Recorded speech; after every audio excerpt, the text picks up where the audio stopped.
նպատակի մասին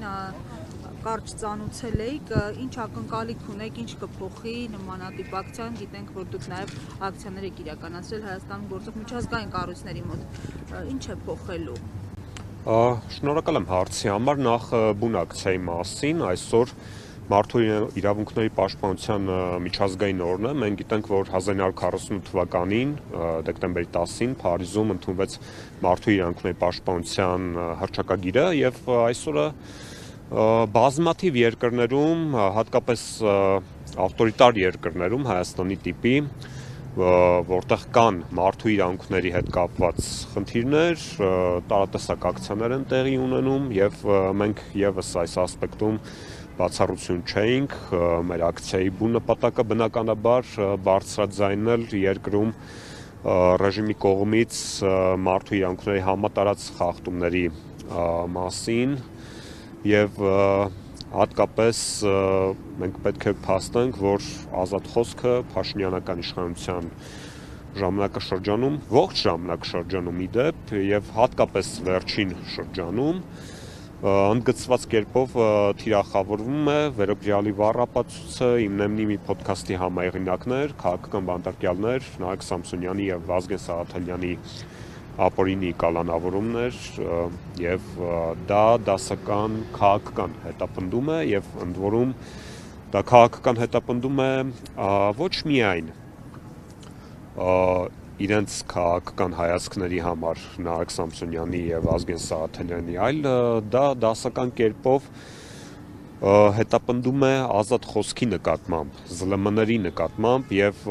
այս համատեքստը շատ կարեւոր է ֆիքսել, որովհետեւ իշխանությունները բազմիցս ապացուցել են, որ իրենք վախենում են ազատ խոսքից, վախենում են ճշմարիտ խոսքից, իսկ ինչ վերաբերվում է ակնկալիքներին, տեսեք, մեր խնդիրը շարունակաբար բարձրաձայնելն է այն ինչ որ տեղի ունենում Հայաստանի Հանրապետությունում եւ ստիպել միջազգային կառույցներին, որպեսզի նրանք արձագանքեն, որպեսզի նրանք մի կողմ դնեն իրենց այս ռոպեական աշխարհաքաղաքական առաջնահերթությունները, որովհետեւ դուք գիտեք, հատկապես եվրոպական կառույցները իրենք խուլուհամր են ձևանում Հայաստանում տեղնեցողի մասով, որովհետև Հայաստանը իրենց հետաքրքրում է որպես հակառուսական պլացդարմ տարածաշրջանում եւ նրանք պատրաստ են հանուն իրենց աշխարհաքաղաքական նպատակների, պատրաստ են հանդուրժել Փաշինյանական ռեժիմի ցանկացած կամայականություն եւ ապօրինություն, որը որ մենք տեսնում ենք։ Մենք պետք է դա թույլ չտանք, շարունակաբար բարձրացնենք բոլոր խնդիրները քաղաքական բանտարկյալների համատեքստում եւ ստիպենք, որ նրանք արձագանքեն։ Մենք նաեւ պետք է ստիպենք, որպեսզի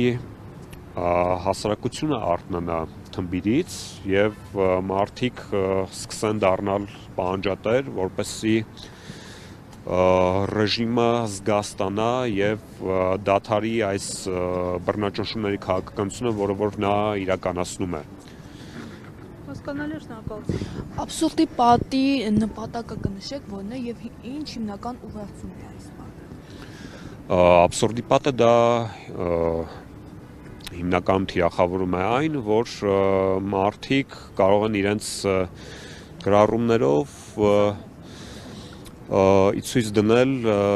ռեժիմի կողմից